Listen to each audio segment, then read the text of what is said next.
League اور Peoples party کے اختلافات ہیں یہ سنجیدہ نوعیت کے ہیں کیونکہ پیپلز پارٹی کا ماننا ہے کہ ہم سے کمٹمنٹس آنر نہیں کی جا رہی.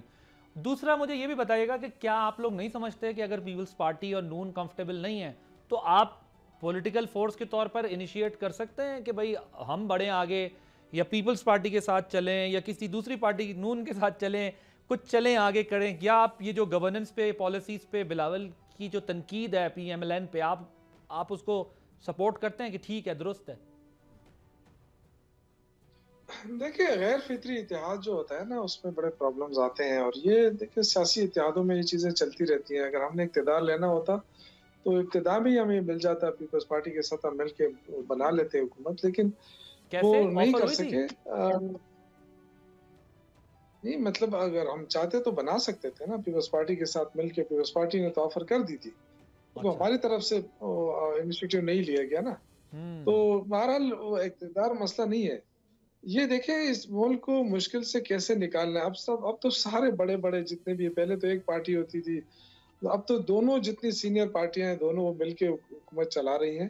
اور آپ دیکھیں کہ سفارتی طور پہ کتنی ناکامی ہماری ہو رہی ہے. یہ جو ایشوز اٹھ رہے ہیں نا پاکستان کے خلاف, اتنے شد و مت کے ساتھ پہلے کبھی نہیں اٹھے تھے, لیکن اب آپ دیکھیں تو یہ حکومت مانے کہ ان کی سفارتی سطح پہ ناکامی ہوئی ہے, جو مشکلات آ رہی ہیں. دیکھیں سارا فوکس اس جو ہے نا ان 2-2.5 سالوں میں 3 سالوں میں یہ تحریک انصاف کے اوپر رہا کہ کیسے کرش کیا جائے, عمران خان کے خلاف کتنے اور مقدمے بنائے جائیں اور کیسے ان کو کمزور کیا جائے. لیکن اس کی وجہ یہ اس کا نقصان یہ ہوا ہے کہ سفارتی طور پہ ان کو بہت بڑی ناکامی ہوئی ہے اور فوکس نہیں کر سکے. پھر اندرونی طور پہ آپ دیکھیں جو دہشت گردی کے خلاف جو کچھ کرنا چاہیے اس حکومت کو, افغانستان کے گورنمنٹ کے ساتھ کیا کرنا چاہیے, مذاکرات کرنا چاہیے, کچھ اور آپشن استعمال کرنا چاہیے, وہ ساری چیزیں اب وہ نہیں ہے. اس طرح نہیں ہے, صرف ایک تحریک انصاف ہے جس کو کنفرنٹ کیا جا رہا ہے. تو میری گزارش یہ ہوگی کہ دیکھیں ہم بڑے سینسٹیو حالات میں رہ رہے ہیں اس وقت. جو ہے نا یہ ایک بلیم گیم, اس سے نکل کے سب سے جو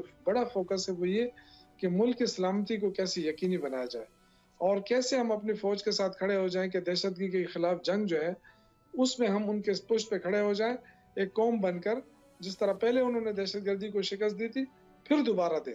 تو یہ ہو سکتا ہے. باقی چیزیں میری تو خواہش ہے اور دعا بھی ہے کہ جو سیاست کرنے والے لوگ ہیں وہ سیاست کریں. بٹ وہ کہہ رہے ہیں نا سر, اگر آپ نہ لے کے آتے 2021-22 میں واپس ان کو دہشت گردوں کو, تو آج جو ہے وہ ہم نے تو ختم کر دیے تھے. دیکھیں یہ ڈیبیٹیبل ہے, یہ ڈیبیٹیبل بات ہے. دیکھیں یہ الزام لگاتے ہیں, لیکن یہ بھی آپ دیکھیں نا کہ آپ کو کیا خیال ہے کہ وہ جنرل باجوہ کے اس کے علاوہ کنسنٹ کے بغیر یہ سب کچھ ہوا ہے. خان صاحب نے تو ریکارڈ پہ کہا نا کہ ساری ذمہ داری جو کچھ بھی ہو رہا ہے اس کی میں لیتا ہوں, یہ میری ذمہ داری ہے, میں اس کو اونرشپ. نہیں وہ دیکھیں خان صاحب تو بہادر آدمی تھے نا, لیکن ظاہر ہے یہ آپ کو پتا ہے کہ اس طرح نہیں ہو سکتا ہے. کوئی ایک یہ پولیٹیکل لوگ بیٹھے ہیں, یہ اس طرح نہیں ہوتا ہے. یہ اداروں کے ساتھ مل کے جو ہے یہ بڑا سینسٹیو ایریا ہے. سبسکرائب کریں اور بیل دبائیں تاکہ کوئی خبر رہ نہ جائے.